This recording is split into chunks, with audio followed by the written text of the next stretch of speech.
चुनाव चौपाल नारदी ब्राह्मण महासभा के सारे 8 प्रतिनिधियों में उपस्थित होंगे और अपनी योजनाएं, अपना उद्गार, कार्यशैली के बारे में हम उनसे कुछ जानने की कोशिश करेंगे, जो कि रेवांचली नारदी ब्राह्मण भजन संस्था इंदौर।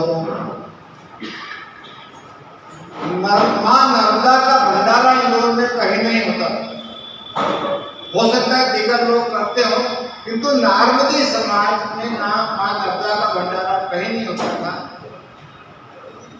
एरोड्रम क्षेत्र के, इंदौर के एरोड्रम क्षेत्र के कुछ युवकों ने सोचा, 3-4 युवक थे, स्वयं के व्यय से उन्होंने ये प्रारंभ किया।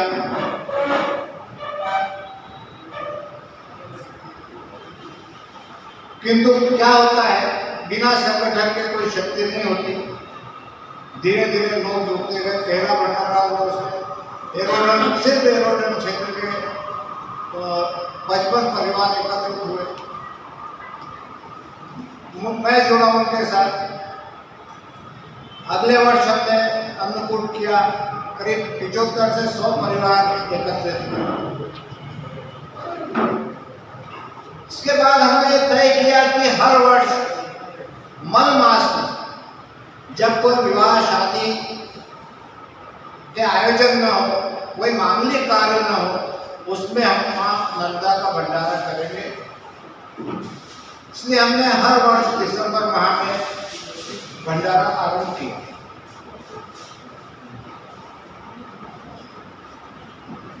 निरंतर समाज में सृजनात्मक लोग हैं जो कुछ न कुछ करने की इच्छा रखते हैं, उनको जोड़ना, जो समाज का भला चाहते हैं, समाज के लिए चिंतन करते हैं, सोचते हैं, उनको एकत्रित करना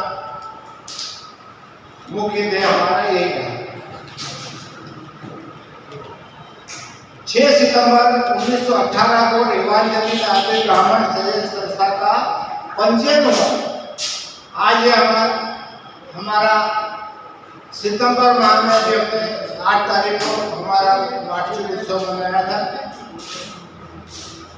उसके बाद 17 दिसंबर 1917 को जो अन्नकूट किया, इस अन्नकूट की विशेषता यह थी कि इंदौर शहर के 70 वर्ष से अधिक उम्र वाले समाज जन का, स्त्री पुरुषों का रेवांचली नारदी ब्राह्मण भजन संस्था की ओर से भावभीना सम्मान किया गया। शास्त्री पर प्रशस्ति पत्र और मोमेंटो दिए। उसमें करीब 20 से अधिक लोग 70 से 75, 80, 90 साल के थे, उनका सम्मान किया गया। अगले कड़ी में इंदौर नगर में नारदी ब्राह्मण समाज के कवियों का कभी कोई सम्मेलन नहीं हुआ। 30 सितंबर 2018 को इंदौर में अखिल भारतीय कवि सम्मेलन आयोजित किया गया, जिसमें मुंबई से माननीय रवि जोशी, धार से संदीप जी शर्मा, टिमोनी से हास्य कवि मुकेश जी शांडिल, इंदौर के डॉक्टर के शर्मा, पुष्पांशु खले, खंडवा से श्री सुनील चौरे, उपमन्यु और भी अन्य स्थानों के कविगण पधारे और उसकी अध्यक्षता माननीय अशोक जी गीते, जो कि करीब 40 पुस्तकें प्रकाशित हो चुके हैं। खंडवा के अशोक जी गीते की 9 गीत लेखक हैं, उनकी अध्यक्षता में, और माननीय कृष्णकांत जी निलोसे की मुख्य अतिथि के कार्यक्रम है। करीब दोपहर में 3 बजे से कार्यक्रम प्रारंभ हुआ और काफी रात तक चलता रहा।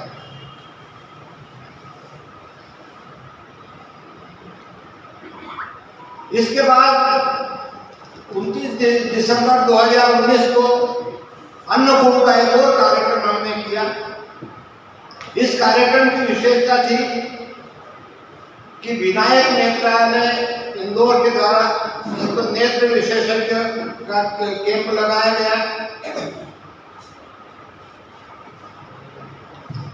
एक कृष्णा पेशेबाजी है, उन्होंने अपने ब्लड ग्रुप वगैरह की जांच की और दोनों स्थानों पे आज भी सतत सब तब से रेवांजलि के लेटर हेड पे यदि कोई भी व्यक्ति लेके जाता है तो कृष्णा पेथोलॉजी में 25 से 50% की वो जांच में छूट देते हैं। सिर्फ आपके रेवांजलि के नाम विनायक नेत्रालय में अभी तक हमने 19 आंखों के ऑपरेशन करवा चुके हैं, उसमें उन्होंने 40% तक की छूट दी है लोगों को, सिर्फ नामदेव ब्राह्मण रेवांजलि के नाम पे, रेवांजलि के नाम पे। चूंकि हमने संकल्प लिया है कि हम हर साल माता जी का अन्नकूट करेंगे। गत वर्ष न्यू लग रहा था कि यह अन्नकूट नहीं हो पाएगा, किंतु माता जी की कृपा रही, थोड़ी सी छूट मिली और दिसंबर में हमारे 5-6 साथी, क्योंकि इंदौर में तो बहुत ही रोक थी, दिसंबर में हमारे 5-6 साथी खेड़ी घाट बढ़वा गए, वहां पे कढ़ाई का प्रसाद किया। कम से कम 200-300 लोगों को वहां पे कढ़ाई, माता जी की कढ़ाई करके अन्नकूट किया। इसलिए सतत कार्य चालू है। बंधुओं, चुनाव के नाम पर बहुत कुछ चलता रहा है। अचानक विचार आया कि नारदी समाज की महासभा के चुनाव होने जा रहे हैं, किंतु आम जनता में इसका कोई प्रतिनिधित्व नहीं है। प्रत्याशीगण बैठे हैं हर स्थान पर, मैं किसी का कोई विरोध नहीं कर रहा हूँ, कुछ वो नहीं कर रहा हूँ। हमने जो महसूस किया आम जनता के रूप में, 1975-76 से महासभा से जुड़ा हूँ, उसका आजीवन सदस्य बना था, हरनारायण चौधरी ने बनाया था, और वो सब रिकॉर्ड की बातें हैं। तो जो चुनाव हुए इंदौर में, जो चुनाव हुए, नारदी समाज के आम जनता को कोई खबर नहीं थी। कुछ नेताओं ने अपने लोग इकट्ठे कर लिए, कुछ जगह उन्होंने संस्थाओं को, लोगों को बोल दिया फलाने स्थान पे चुनाव है। संविधान के अनुसार ये था कि जो भी 50 रुपए की रसीद कटवाएगा वो मतदाता होगा, किंतु वो सब चीजें अवॉइड करती गई। सिर्फ सामंजस्य के नाम पे जो भी होना था वो चुका, क्योंकि उन लोगों को ये जिम्मेदारी दी गई है, हर एक इकाई के अध्यक्ष को ये जिम्मेदारी दी गई है कि वो स्वविवेक से अपने मतदाता को, अपने प्रत्याशी को चुने, अध्यक्ष के लिए, महासभा महिला अध्यक्ष के लिए, युवा अध्यक्ष के लिए। उन्हें जो भी उनका मत है वो उसका आधार है। अब हम लोग जो हैं वो बीच की कड़ी हैं जो ये बताते हैं कि आम जनता, आम नॉर्मल ब्राह्मण व्यक्ति क्या अपेक्षा करता है इन प्रत्याशियों से, उनका अध्यक्ष कैसा होना चाहिए। सम्माननीय को प्रणाम। मेरा हम किसी भी मैदान में उतरते हैं तो हमें इच्छा होती है कि हम अपनी बात बताएं। वैसे हम नहीं चाहते, क्योंकि बचपन से ही सीख मिली है कि कोई तारीफ करे तो खड़े मत हो जाएगा ना, भाग जाएगा वहाँ से, कि कोई तारीफ करने लगे तो बस खड़े हो गए। तो वो आदत ही नहीं है कि अपनी तारीफ कभी कोई कर रहा है तो वहाँ सुने। पर क्या करें, जहाँ पर आए हैं और जिस जगह पर लिया है तो अपनी बातें बताना बहुत जरूरी है। तो वैसे बहुत कुछ लिखा हुआ है, सब कुछ मेरे राइटअप में है और बहुत कुछ सभी लोग बता भी रहे हैं। और काम कहते हैं काम बोलता है, वैसे ही जो समाज में किया हुआ काम है वो कहीं ना कहीं से आपके पास आएगा। एक जो चीज़ है वो बची हुई है जो मैंने कभी किसी को बताई नहीं तो शायद ऐसे ही 2-4 लोगों के बीच में बताई, वो ही मैं आपके साथ में आज शेयर करती हूँ। बहुत छोटी थी, 7वीं कक्षा में थी तब जब जबलपुर ट्रांसफ़र हुआ पिताजी का। रामदास नरेजी मेरे पिताजी हैं, बैंक में जो थे, अब नहीं है। तो जबलपुर में वो थे पोस्टेड। उस समय उनके पास में जबलपुर चूँकि संस्कारधानी है और वहाँ पर उनके पास बहुत फ्रेंड्स आते जाते थे उनके, और वो बातें करते थे और समाज की बहुत बातें होती थी कि अपने समाज में ऐसा। तो मुझे कहीं ना कहीं ऐसा लगता था मंदिर में ही शादी होना चाहिए, क्योंकि सब आएंगे, एक एक रुपया की चढ़ाएंगे तो मंदिर को पैसा मिलेगा। तो आप जरूर करो करके बहुत मनाया, सब लोगों ने मान भी गए, लेकिन हम शादी नहीं हो पाई। पर अभी जब मेरे बेटे की शादी हुई तो फिर हमने कहा नहीं, चाहे कितने भी होटल हो, कुछ भी हो, हम शादी हमारे मंदिर में ही करेंगे। और बस ऐसा जुड़ाव है कि मन कहीं नहीं लगता।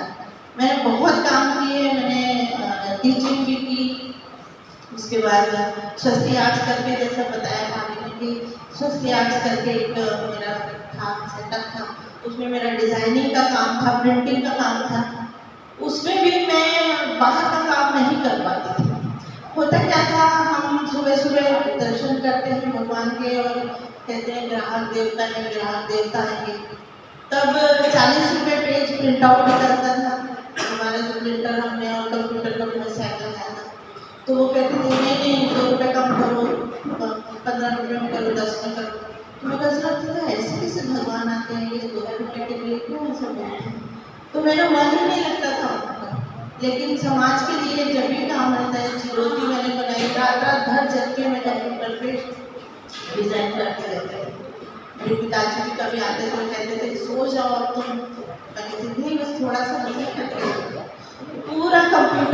मंडलेश्वर नर्मदा माई के किनारे से आया हूँ आपके बीच, और आज भी आप सबके बीच संकल्प करता हूँ कि मेरी पूरी ताकत, मेरा पूरा तन मन और धन, जीवन का समर्पण समाज के संगठन के लिए प्रस्तुत करूँगा। समाज की समय जो सबसे बड़ी समस्या है, जलन समस्या है, 2 चीजें, 2 बिंदुओं पर मैं बात करूंगा आपसे। पहला है आक्रोश और दूसरी है अपेक्षा। आक्रोश पर आता हूं मैं पहली बार। पूरे भारतवर्ष में इस समय 36 इकाइयां कार्यरत हैं। जैसे भी बनी, जिसने भी बने, जो भी बनी हो, इस विषय को छोड़ दें। हर इकाई में कहीं ना कहीं कोई आक्रोश, आप सब समझते होंगे। आक्रोश की वजह मैंने जब पकड़ने की कोशिश की तो मेरी नज़र में ये रहा कि हरदा है, खंडवा है, खरगोन है, भोपाल है, इंदौर है, 2-2, 4-4, 5-5, 10-10 हज़ार की पॉपुलेशन है, और मैं 4 होता हूँ।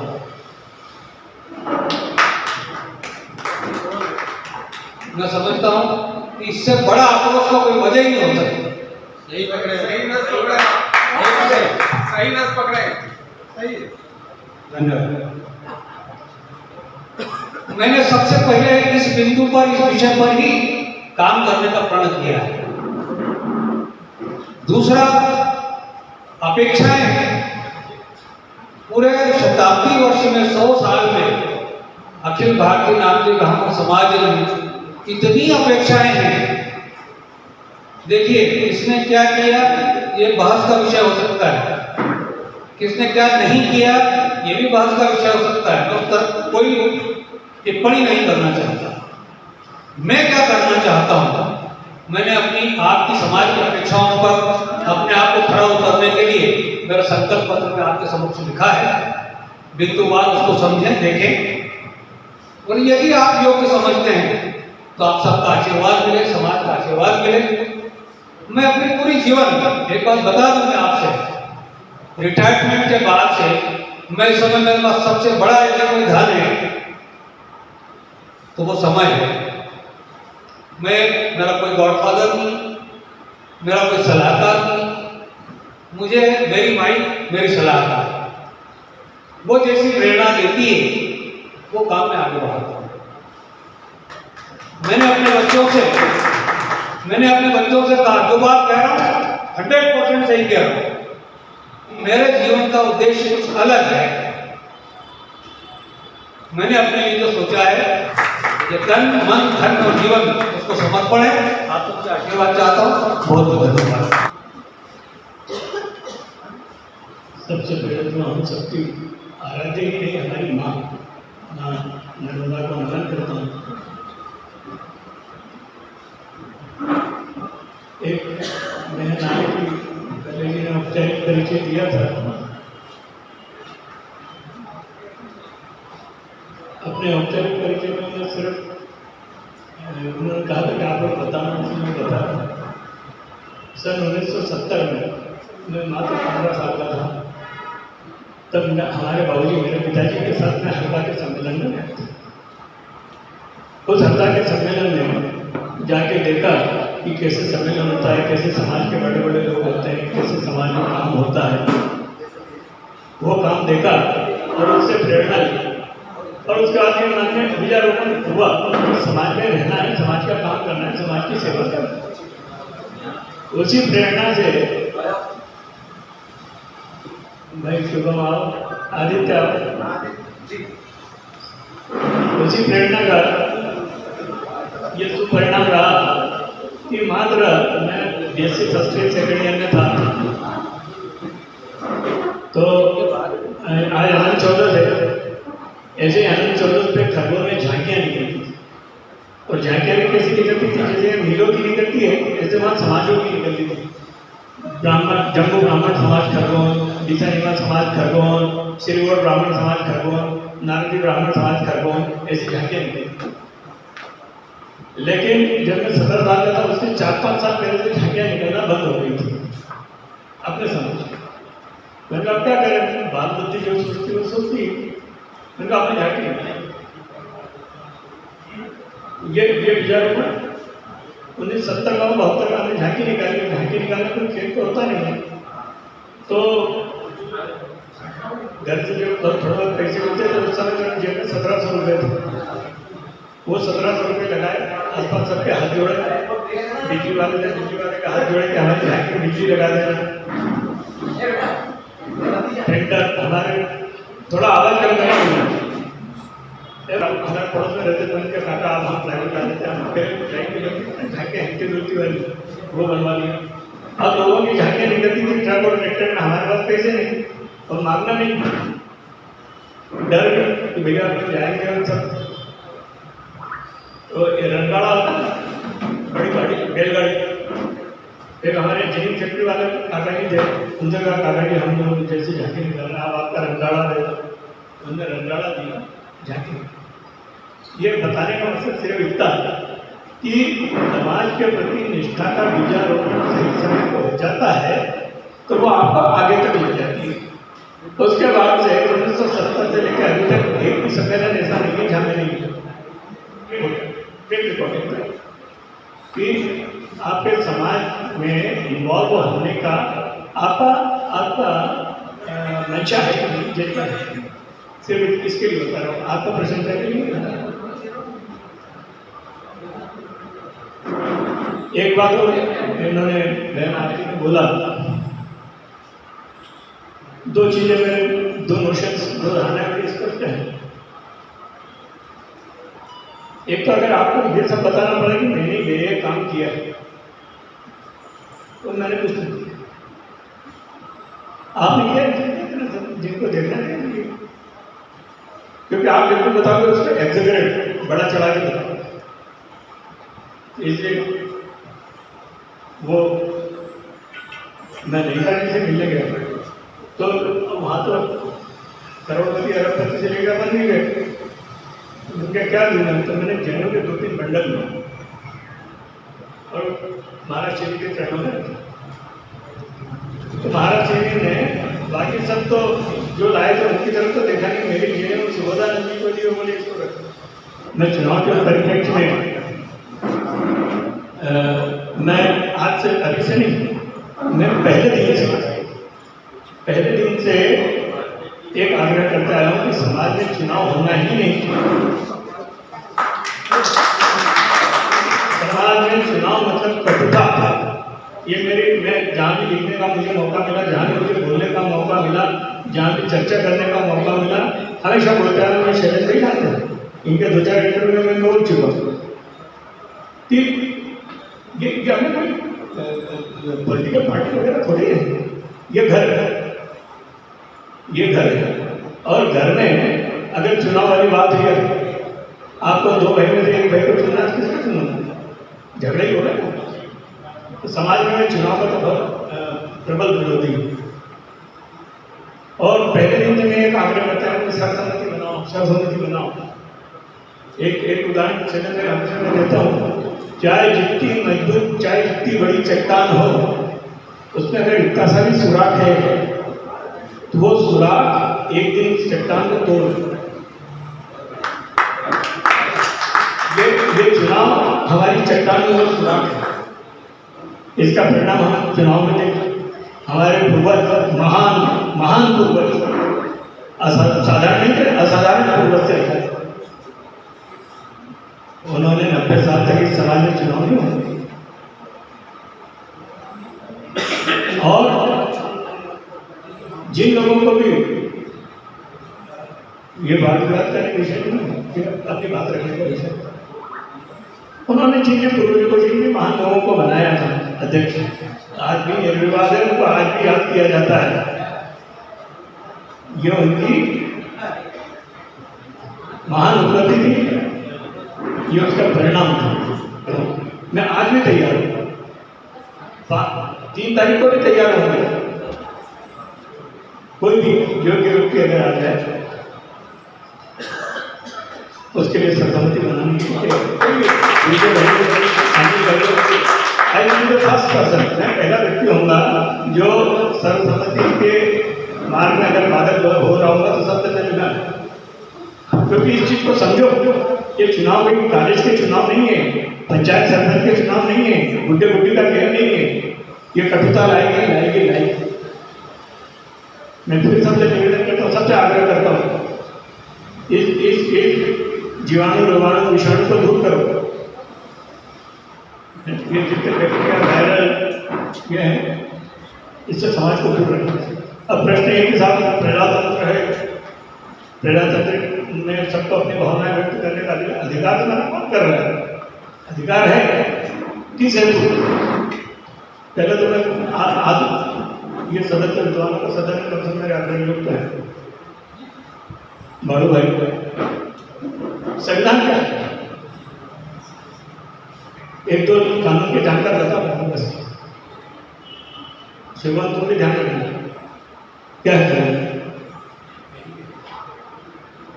डॉक्टर बख्शी लॉ यूनिवर्सिटी के वाइस चांसलर थे, उनकी एक पुस्तक है संविधान के मूल तत्व। उसमें संविधान की पहली परिभाषा जो लिखी है, वो लिखी है, प्रत्येक नागरिक द्वारा अपनी स्वतंत्रताओं का कुछ अंश त्याग कर अपने आप को जिस बंधन में लिपिबद्ध किया है वो संविधान। संविधान को रबड़ का टुकड़ा नहीं है, क्या बोलते अपन चंद दुर्यास्त का खेल नहीं है। संविधान है, बिना तुम्हें सुनो बेटा, ये चीजें जो है तो संविधान है, संविधान में प्रजातंत्र में प्रावधान होता है, प्रावधान में सबका अधिकार है। लेकिन उसी संविधान में एक सबसे पहले वर्ड आता है लोक कल्याणकारी। लोक कल्याणकारी संविधान होता है जिससे लोक का कल्याण हो, सिर्फ कोई संविधान में आएगा। ये समाज के हमारा समाज कल्याणकारी संविधान है।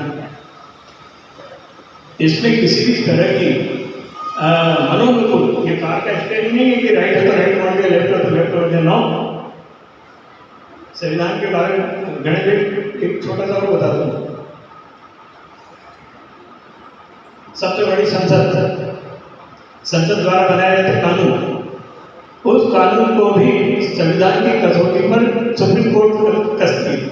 आप जान सकते हैं, अगर कोई भी कानून भाई संसद से बहुमत से पारित हुआ हो, अगर संविधान की कसौटी पर खरा नहीं है तो सुप्रीम कोर्ट 1 मिनट में रद्द कर देती है संविधान को। संविधान प्रजातंत्र, उसका मूल भाव तो सब क्या है?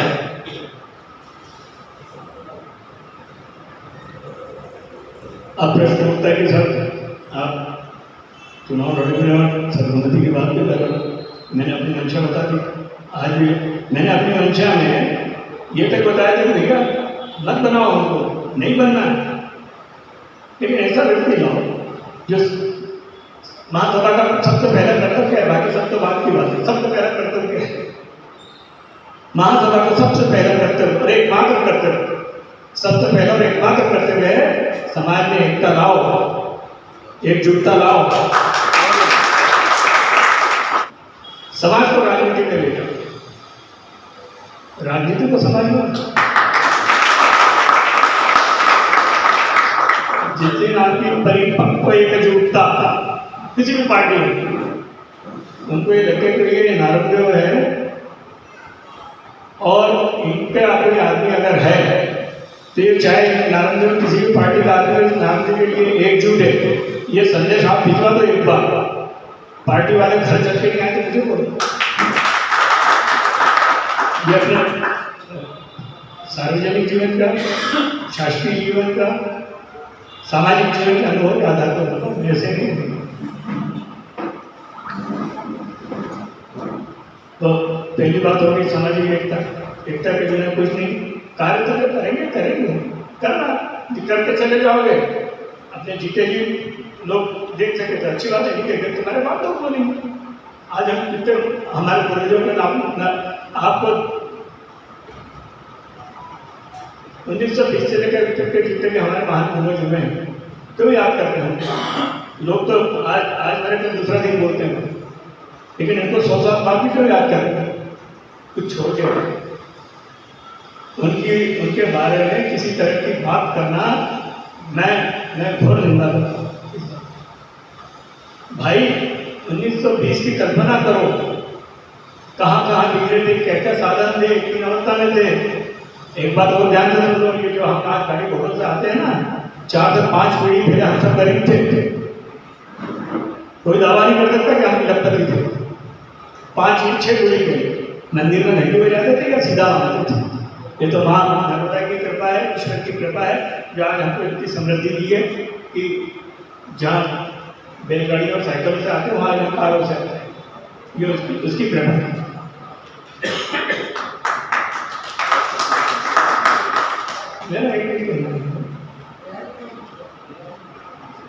समाज की एकजुटता की मैंने बात है। समाज की समस्या कहाँ से चले? समाज कितने लोगों का होता है? 3 लोग, युवा के लोग, मध्य आयु के लोग, वृद्ध के लोग। युवाओं की समस्या में हम चले तो पहले उसके एजुकेशन की बहुत बाधा है। माँ बाप को कितना कष्ट उठाना पड़ता है, कितनी तकलीफ उठाना पड़ती है, अपने जीवन की कितनी पूंजी खर्च करना पड़ती है। अब हम क्या करें? अब आए आपके पास कि साहब उसको शिक्षा में पैसों की जरूरत है, आप कितनों को दोगे? 2 को, 4 को, 5 को, 6 को, कितने लोग देंगे? 100, 200, 400, 500। एक दिन वो भी हाथ में लगा भैया, अब नहीं है। समाज में सिर्फ वही व्यक्ति को नेतृत्व मिलना चाहिए जिसमें योग्यता और समाज के प्रति निष्ठा दोनों।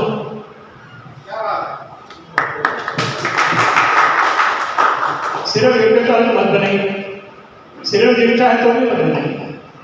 एक आदमी आता है, मैं 40 साल से सेवा कर रहा हूँ, यहाँ आता हूँ, गरीब खाता हूँ, अपनी ये करता हूँ, तेरा हाथ जोड़, तेरा नमन है, तेरा स्वागत है, तेरा सत्कार है, तेरा सम्मान है, तेरी निष्ठा है। लेकिन ये बड़े समाज को और ऐसे बुद्धिजीवी समाज को नेतृत्व करने के लिए योग्यता और नेतृत्व, योग्यता और निष्ठा का जहाँ संगम हो उस व्यक्ति को नेतृत्व। अब निष्ठा की क्या परिभाषा? मैं ये करूँगा ये नहीं, तुम्हारा अतीत का ट्रेड रिकॉर्ड अगर तुम्हारे समाज के प्रति निष्ठा क्या है। एक चीज और मैं बोलता हूँ, आप समाज की सेवा बिल्कुल भी करें, सिर्फ एक काम करेंगे। बार बार बोलता हूँ, आप चपरासी हो, डॉक्टर हो, वकील हो, इंजीनियर हो, कलेक्टर हो, हैं, आप किसान हो, एक काम सिर्फ करो कि समाज का कोई भी व्यक्ति तुम्हारे पास आए उसकी मदद। मदद भी कौन सी उचित, गलत मदद बिल्कुल मत करना। उसके कारण अपनी करियर को, अपनी नौकरी को खतरे में मत डालना। सिर्फ उचित मदद कर लो, इससे बड़ी आपके संसार में कोई समाज सेवा ही नहीं। बाकी आप सभी को प्रणाम करता हूँ। मंच पर उपस्थित सभी वरिष्ठों को, मातृशक्ति मेरी और युवा शक्ति को मैं प्रणाम करता हूँ। ऐसा कहा गया है मुझे संक्षिप्त में परिचय लेना है। वक्तव्य में, शब्दों में और कई भाषा शैली में अगर त्रुटि हो जाए तो हृदय से मैं क्षमा प्रार्थी हूँ। मेरा परिचय, मैं शुभम सोनी, खंडवा जिले से, शिक्षा के क्षेत्र में BSc agriculture, digital marketing, SDH Indore IGTR college से मैंने अध्ययनरत किया। तत्पश्चात इलेक्शन मैनेजमेंट का कोर्स मैंने पुणे से 2 साल का अध्ययन करा। ये शिक्षा के क्षेत्र में मैंने ये अभी तक अध्ययन करा है और आगे भी इच्छा है कि शिक्षा के क्षेत्र में, जैसे दादा ने कहा, शिक्षा के क्षेत्र में आगे और पढ़ना चाहता हूँ, कार्य करना चाहता हूँ, सीखना चाहता हूँ डिजिटल तौर पर। व्यावसायिक दृष्टिकोण से दादा ने कहा कि जैसे शिक्षा के बाद और समाज में थोड़ा सा कैपेबल हो जाए, संकल्प दृढ़ित हो जाए, उसके बाद आप समाज में आए। तो मेरा ऐसा मानना और सोचना है, ज़्यादा क्षमा चाहता हूँ अच्छी बात है, मेरा ऐसा मानना है सोचना कि अगर आप नागरिक समाज के बुद्धिजीवी परिवार के व्यक्ति, तो हमारे मन में और बचपन से ही ये समाज की सेवा का भाव होना चाहिए। किसी भी प्रकार से हम किस माध्यम से एक प्रकार हम किस प्रकार समाज की सेवा कर सकते हैं, हमारे कार्यों को लेकर और हमारे सारी चीज़ों को संकल्पित करके हम किस प्रकार से समाज की सेवा कर सकते हैं, ये हमारा मुख्य उद्देश्य होना चाहिए। सबसे बड़ा विषय मेरा समाज से जुड़ने का ये रहा कि मैं बाल्यकाल से स्वयं से बना, जिसका मूल आधार मेरे दादाजी श्री जगन्नाथ, स्वर्गीय जगन्नाथ सोनी जी, जो एक आधार स्तंभ हमारे परिवार के मेरे लिए, जिन्होंने गुरु जी के साथ चलकर रहट गांव से हरदा, बुरहानपुर, खरगोन, खंडवा जैसे जिलों में अपना पूरा जीवन समर्पित, संघ के लिए समर्पित कर दिया। उस महान आत्मा को मैं प्रणाम करता हूँ। आज मंडी का अंश जिनके माध्यम से काम सभी के बीच उपस्थित हुआ हूँ। इस प्रकार की मेरी ये कार्यशैली रही, शिक्षा रहा और स्वयंसेवक होने के नाते राष्ट्र के प्रति समर्पित भाव, समाज के प्रति समर्पित भाव की अलग को लेकर मैं कार्य करना चाहता हूँ। व्यवसाय के दृष्टिकोण में मेरा IT का काम है, इलेक्शन मैनेजमेंट का मेरा कार्य है, इसको लेकर मैं निरंतर कार्य करता रहता हूँ। और ये कार्य इस प्रकार का है कि मैं यहाँ पर बैठ के भी कर सकता हूँ, किसी मुझे स्थान की आवश्यकता नहीं है। और समाज में कहीं ना कहीं मुझे ऐसा लगा कि मुझे जैसे युवा को समाज में एक अच्छा कार्य कर सकते हैं, वो शायद नहीं किसी कार्य आगे आ पाए, तो मैंने उनका आशीर्वाद लेके आप सभी के बीच उपस्थित हुआ। समय की थोड़ी अवधि है, इसके लिए क्षमा चाहता हूँ। ये मेरा विस्तृत परिचय था। बहुत बहुत धन्यवाद।